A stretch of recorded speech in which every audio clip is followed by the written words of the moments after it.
7:30 de la mañana, 6:30 de la mañana en Canarias. No se firma en Ginebra el acuerdo de paz entre Estados Unidos e Irán. No hay acto, no hay evento, no hay escenificación del fin de las tensiones entre ambos países, lo cual muestra la fragilidad del acuerdo. En cualquier caso, Estados Unidos ha comunicado que no impide ni interrumpe la actividad por el estrecho de Hormuz, que transitan barcos que pueden transitar, y eso es lo que está sucediendo ya en estas aguas internacionales, en el punto más caliente del planeta. Seamos sinceros. Realmente Estados Unidos necesita que el petróleo circule por Hormuz para bajar el precio del petróleo, para bajar la inflación en Estados Unidos, para que el ciudadano medio americano, el votante de Donald Trump, no le penalice en las próximas elecciones. Mientras la mitad del mundo considera que ha sido una rendición de Estados Unidos y la otra mitad dice que no, que realmente Irán, su capacidad bélica estaba realmente mermada, observamos cómo vuelven a pasar barcos por el estrecho de Hormuz, de momento a cuentagotas, todo hay que decirlo,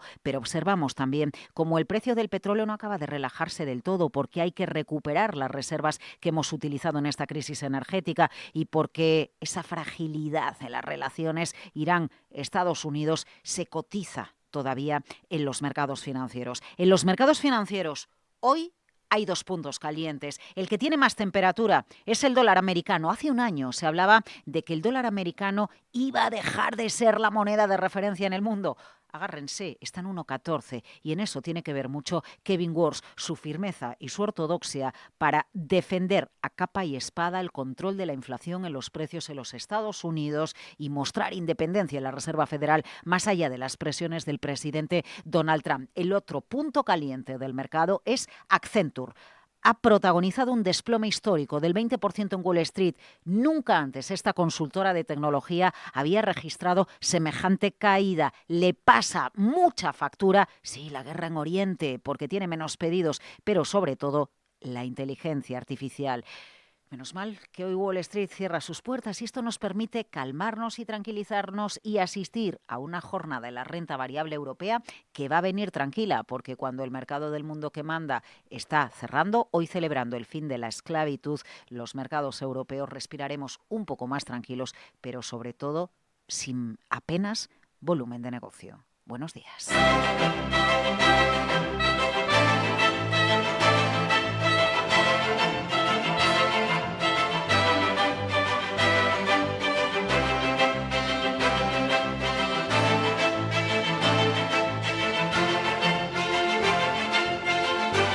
Capital, la bolsa y la vida. Laura Blanco. 1,14, ahí está el dólar, atención, porque el dólar sigue siendo fuerte, el dólar sigue siendo potente y ahora tiene la Reserva Federal a un presidente que va a defender a capa y espada la inflación, la independencia de la Reserva Federal y la fortaleza de la economía de Estados Unidos, aunque no conozcamos todavía cómo lo va a hacer. La letra pequeña, 1,14 eurodólar. Pero es que esta fortaleza del dólar está desplomando otra de las monedas de referencia en el mundo, el yen japonés. Histórica la caída de nuevo, 161 yenes por cada dólar. El dólar está fuerte a pesar de la fragilidad de la firma de la paz entre Estados Unidos e Irán, que de hecho tan frágil es que hoy no va a haber lo que esperábamos. Puesta en escena en Ginebra de una firma de J.D. Vance, el vicepresidente americano no ha viajado a Suiza para escenificar la firma de la paz con los iraníes. El petróleo fluye por Hormuz. Ya se ha encargado el Departamento de Comercio de Estados Unidos de comunicar en las redes sociales que no iba a bloquear bajo ningún concepto el tránsito de los barcos. Los barcos van pasando, el petróleo va pasando, pero el petróleo está tenso. $80 el barril, ahí lo tenemos. Y ya nos han dicho muchos expertos en Capital Radio que no va a ser tan fácil, llevarlo por debajo de los $70, porque hay que hacer acopio de reservas y porque Israel no le ha dado la mano a Estados Unidos en esto de firmar la paz con los iraníes. Hoy abordaremos todo esto en Capital, la Bolsa y la Vida, en la gran tertulia de la economía, en un día en el que se habla de nuevo de la caída en bolsa de SpaceX, una semana en bolsa y ayer de nuevo muchos millones se esfumaron de la compañía de Elon Musk, pero lo más comentado es lo que está sucediendo con Accenture, la consultora, histórica la caída que lleva este año, histórico el desplome, que enseguida vamos a explicar en Capital, la Bolsa y la Vida. Con los que nos quedamos y lo que explicamos es lo que viene. Lo que viene son menos reuniones de la Reserva Federal. Lo anticipan todos los analistas, como una de las personas que más sabe de macroeconomía y mercado de bonos de nuestro país, que es Félix López, ATL Capital. Esto le explicaba Lucía Martín en Mercado Abierto en las últimas horas en la programación de esta casa. Ha sido un discurso hasta cierto punto disruptivo, ¿no? Ha sido un discurso con un comunicado, en primer lugar, muy breve, para lo que nos tiene acostumbrado, ¿no? Las reuniones de la Reserva Federal, ¿no? Y no solamente breve, sino que incluso va a venir, probablemente en los próximos meses veremos muchas menos comparecencias, ¿no? Realmente está dando más que hablar las palabras de Wars, que la paz, Irán, Estados Unidos, por la fragilidad de todo lo que se está escenificando o no se va a escenificar hoy, por ejemplo, en Ginebra. ¿Que por qué sigue dando mucho que hablar Wars? Escuchen a Marc Ribes de Black Bear en el programa Mercado Abierto. Estamos en Kevin Wars. Creo que eso sí es estructural, es un gran cambio. Yo te diría que ayer vivimos un día histórico, fíjate lo que te digo, porque bajo mi punto de vista, el presidente de la Reserva Federal lo que dijo fue que se ha terminado la fiesta. Básicamente, lo que son políticas monetarias no convencionales, que es la manipulación continuada del mercado desde el 2008, va a terminar. Y eso está bien porque al final habíamos convertido el mercado en un casino y el desapalancamiento del balance va a ser un objetivo, junto con volver a la inflación al 2%, que es lo que dijo ayer, ¿no? Bueno, y si se drena liquidez del mercado, ¿qué va a pasar con la bolsa hoy en Capital? Se lo vamos a preguntar a Pablo García, se lo vamos a preguntar a Julián Coca y se lo vamos a preguntar a Alberto Iturralde, consultorio con Luis Vicente Muñoz a las 9:30 de la mañana. Capital, la bolsa y la vida, Wall Street cerrado, futuros americanos moviéndose, aunque el protagonismo es para el dólar, 1,1423 en su cruce contra el euro, el yen desplomado, también el dólar subiendo y los futuros americanos muy tranquilos. Capital, la bolsa y la vida, dirección técnica Íñigo Jalón, Esther Lapaz, titulares Guillermo Luna.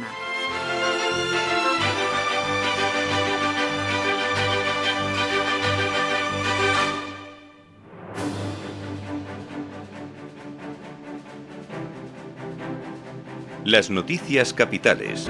Bueno, noticia es que siguen transitando barcos cargados de petróleo por el estrecho de Hormuz. Noticia es que Vance ha cancelado el viaje a Suiza para la escenificación de la firma del acuerdo de paz con Irán. Guillermo. Se aplaza, por lo tanto, la ceremonia formal de la firma del acuerdo de 14 puntos con Irán prevista en Ginebra para este mismo viernes. La agencia de noticias Tasnim señalaba este jueves que los negociadores iraníes necesitaban ver señales de implementación del acuerdo provisional estadounidense antes de que pudieran comenzar esa siguiente ronda de conversaciones de paz y que no había tampoco confirmación de que su delegación viajaría a Ginebra. Bueno, la Casa Blanca ha reconocido esta noche que ni la logística ni la puesta en escena era cosa fácil de organizar. Sí, por su parte Israel, que no ha participado en las conversaciones de paz y se ha distanciado del acuerdo entre Estados Unidos e Irán, mantiene su lucha contra el grupo militar Hezbollah, aliado de Irán, en el Líbano, lo que también genera dudas sobre la vigencia del acuerdo. En Washington, algunos aliados republicanos cuestionan si Donald Trump ha cedido demasiado para poner fin al conflicto. Miramos a la Unión Europea, Guillermo. Los países del norte del bloque insisten en recortar el presupuesto comunitario. Los jefes de Estado y de Gobierno de la Unión Europea mantendrán hoy viernes su primer intercambio sobre el último borrador presupuestario para el periodo 2028-2034, el primero con cifras que llega a la mesa de los líderes y que todavía divide a los socios en dos grandes bloques, uno más partidario de reducir su tamaño y otro a favor de aumentarlo. Pues imagínense quién está a cada lado, los países del norte. Por ejemplo, Alemania, a su llegada al encuentro, Merz ha dicho que no quiere que se emita más deuda europea y que el presupuesto debe mantenerse equilibrado. Sí, al otro lado, nuestro presidente español, Pedro Sánchez, que considera que el punto de partida presupuestario es totalmente insuficiente. En nuestro país, ¿de qué se habla? Pues de las previsiones del Banco de España. Sorprenderte que a pesar de la crisis en Oriente Medio, la guerra con Irán y el cierre de Hormuz, se mantenga la previsión de crecimiento en el 2,3% para este año. En cambio, revisa al alza las previsiones de inflación en 6 décimas hasta el 3,6% por el desajuste en los mercados energéticos provocado por el conflicto en Hormuz. Según el Banco de España, la incertidumbre sigue siendo elevada, pero la evolución de la actividad en el segundo trimestre está siendo superior a la prevista el pasado mes de marzo. Bueno, y entre las advertencias que llegan del propio Banco de España, la de el negocio inmobiliario, porque cifra en 750.000 viviendas. Lorena Ruiz, redacción de Capital Radio, la necesidad de viviendas en nuestro país. Buenos días. Faltan 750.000 viviendas en España. El Banco de España ha puesto cifra a la escasez de vivienda y señala que harían falta entre 700 y 750.000 viviendas para dar solución a esta crisis. ¿Qué soluciones propone? Por el momento, limitar los pisos turísticos en las zonas más tensionadas, eso sí, siempre que estos límites sean temporales y estén muy focalizados para que no afecten a otros sectores como el turismo. Además, alerta de que al ritmo actual de construcción de viviendas van a tardar bastante en solucionar el déficit de inmuebles. Lorena, muchas gracias. Capital Radio dedica programación y análisis especial al sector inmobiliario, en concreto a la inversión inmobiliaria, todos los jueves y todos los viernes con Meli Torres. Hoy en Inversión Inmobiliaria, Meli Torres, ¿qué tenemos? ¿Qué analizas? Hola, buenos días. Hoy en Inversión Inmobiliaria de 12 a 1 os contamos todo lo que está pasando en el sector inmobiliario. Pero si queréis invertir fuera de España, no os perdáis la entrevista que vamos a tener de 12 a 12 y media. Se la vamos a dedicar a Leonard Chinchay, que es CEO de Asset Funding Capital. Es una compañía especializada en estructurar operaciones de inversión inmobiliaria en Estados Unidos. Se diferencia de las inmobiliarias tradicionales porque no vende propiedades como inversión, sino ofrece participación en el desarrollo de los proyectos. La llegada de la administración de Donald Trump y la implementación de sus recientes reformas económicas han cambiado de forma drástica las reglas del juego para el inversor internacional en Estados Unidos. Pero nos preguntamos de qué manera le puede afectar a un inversor que quiera participar en el desarrollo de proyectos inmobiliarios en el sur de la Florida a través de vehículos estructurados como Asset Funding Capital. Esta compañía ofrece oportunidades de inversión inmobiliaria en el mercado estadounidense para inversores internacionales. No te lo pierdas, os daremos las claves de cómo está afectando las políticas de Donald Trump de 12 a 12 y media. Os esperamos.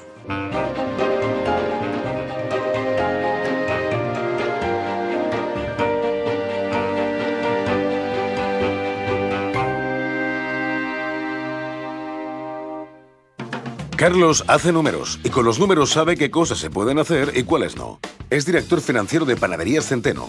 Haciendo números vio que la empresa podía crecer y creció. Y haciendo números está viendo si él y sus compañeros pueden comprar la empresa. Y sí, van a hacerlo. Ser de los que hacen. Banco Sabadell. Capital, la bolsa y la vida. Con Laura Blanco. Qué fortaleza muestra el dólar. Hoy Wall Street está cerrado, es el día en el que se conmemora el fin de la esclavitud en el país, pero hoy en Estados Unidos se sigue hablando de la fortaleza del dólar y de las palabras de Kevin Warsh, el nuevo presidente de la Reserva Federal. ¿Cómo analiza sus palabras y su primera rueda de prensa Antonio Castelo, de eBroker? Llama bastante la atención es el cambio de tono, ¿no? Una relación más sobria, más directa, menos forward guidance, ¿no? Menos dependencia del mercado respecto a la Fed y luego pues una revisión amplia del funcionamiento interno del Banco Central con grupos de trabajo sobre inflación, comunicación, uso de datos tal. O sea, yo creo que no solamente cambia el tono coyuntural, sino que puede estar empezando un cambio de estilo de Banco Central.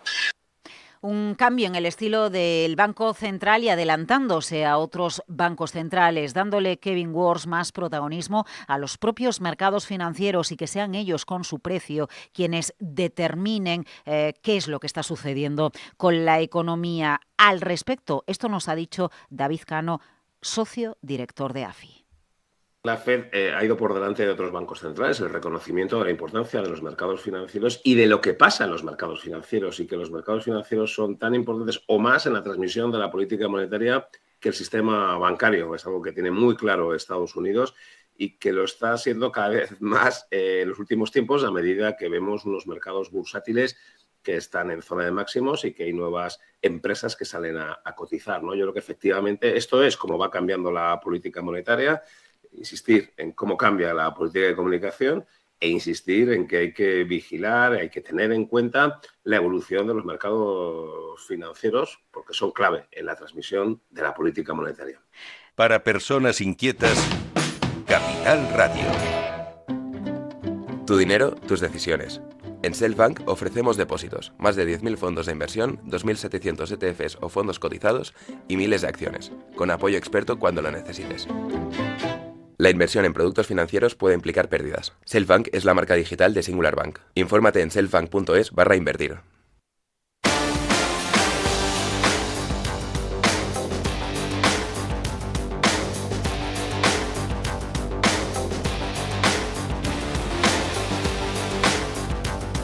Ha sido histórica la caída de una de las grandes consultoras mundiales en Wall Street. Ni un 5, ni un 10, ni un 15, hasta un 20%, Guillermo Luna, se ha desplomado Accenture en el mercado más importante del mundo, Wall Street. ¿Qué está pasando?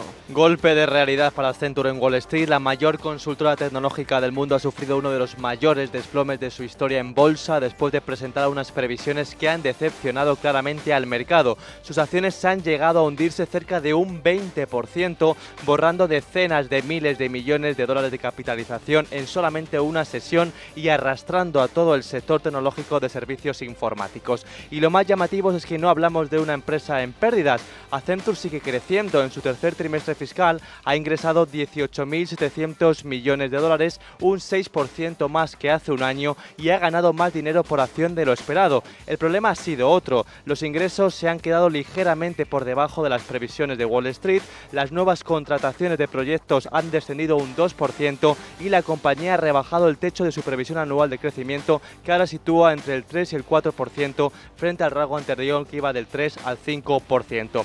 La dirección apunta a varios culpables. Por un lado, el conflicto en Oriente Próximo ha golpeado su actividad en la región con un impacto estimado de unos 400 millones de dólares. Por otro, muchas empresas siguen retrasando grandes proyectos de transformación digital mientras aumenta la incertidumbre económica global. Pero detrás del castigo bursátil hay una preocupación aún más profunda: el temor de que la inteligencia artificial esté cambiando para siempre el negocio tradicional de las consultoras. Los inversores empiezan a preguntarse si herramientas cada vez más avanzadas pueden reducir la necesidad de contratar miles de horas de consultoría, programación o soporte tecnológico, precisamente algunas de las actividades que durante años han impulsado el crecimiento de Accenture. Su consejera delegada en la CNBC ha intentado frenar esas dudas. Escuchamos a Julie Switz.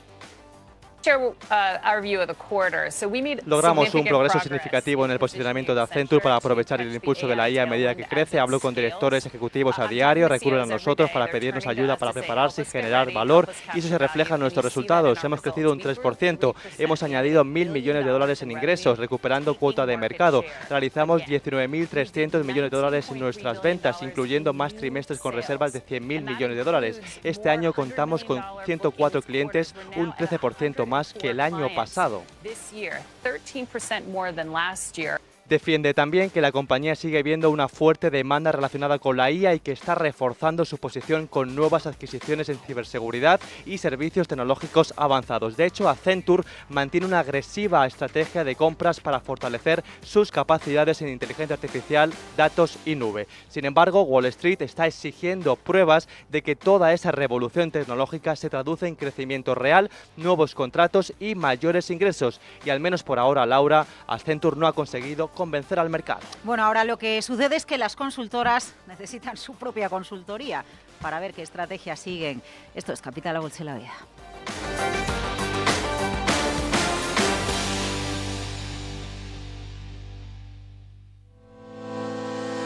Renta 4 Gestora celebrará el próximo 23 de junio una nueva edición del Investors Day. La fragmentación geopolítica, la expansión de las tecnológicas, el cambio de modelo que implica la IA y, lo más importante, ¿cómo podemos los inversores aprovechar estas oportunidades? Todo contado por nuestros expertos y con vuestras consultas como protagonistas. Te esperamos el 23 de junio en el Investors Day de Renta 4 Gestora. Sigue la retransmisión en directo reservando tu plaza en renta4gestora.com.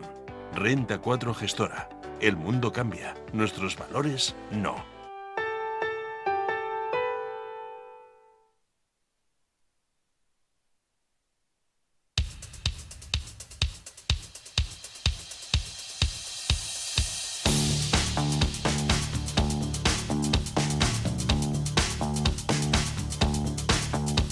Capital, la Bolsa y la Vida.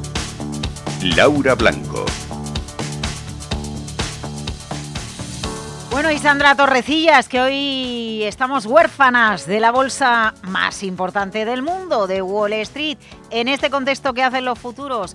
Pues vienen en rojo. Buenos días. Buenos días de nuevo, Laura. Pues sí, tenemos el rojo delante de los futuros de los estadounidenses, aunque no abre Wall Street, pero sí que los futuros se mueven y están todos ellos con bajadas. El que más recorta es el del Nasdaq, en torno al punto porcentual. Los europeos nos indican a esta hora que las bolsas, salvo que cambie de aquí a una hora, van a abrir con recortes en torno a medio punto porcentual, que es lo que están bajando los futuros del Eurostock 50 y también los del DAX. Los inversores están sopesando ese resultado del acuerdo entre Estados Unidos e Irán. El crudo sigue bajando, a la vez que los petroleros comienzan a transitar por el estrecho de Hormuz. El Brent cotiza en torno a los $79 barril, acumula una bajada del 9% esta semana, y Félix López, socio director de ATL Capital, cree que si la situación se normaliza, como se espera, el precio siga bajando.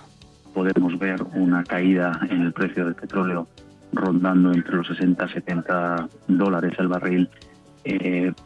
No nos extrañaría ver que prácticamente toda esa subida que llevamos desde el 1 de marzo, en torno al 80% de la subida la podemos ver en los próximos 2-3 meses.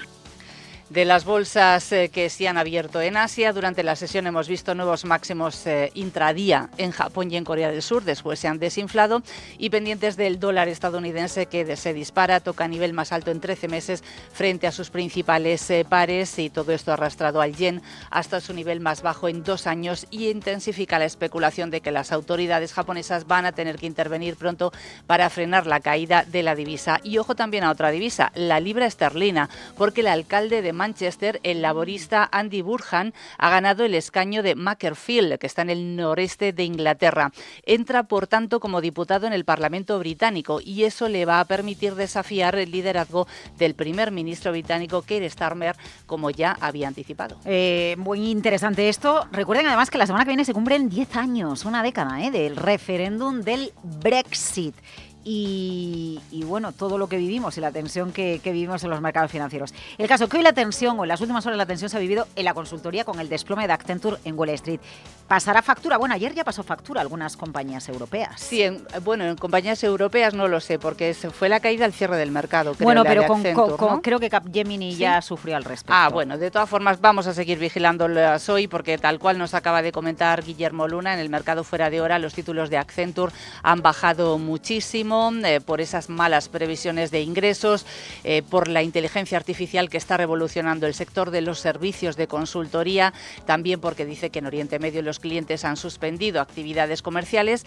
Es un referente para el sector Accenture y vamos a ver hoy si tiene alguna repercusión en títulos, por ejemplo, como los de Capgemini que mencionabas, que es el competidor europeo más directo de la estadounidense, y también puede afectar a Atos o incluso a la alemana SAP. Bueno, ¿y qué más referencias empresariales tenemos este viernes? Pues, por ejemplo, nos vamos a fijar en ASML, en lo que cuenta Bloomberg, que dice que el secretario de Comercio de Estados Unidos, Howard Lutnick, ha trasladado a la cúpula de ASML la preocupación de Washington porque sospechan que una de sus máquinas avanzadas de litografía ultravioleta haya llegado a China y haya violado las restricciones de exportación.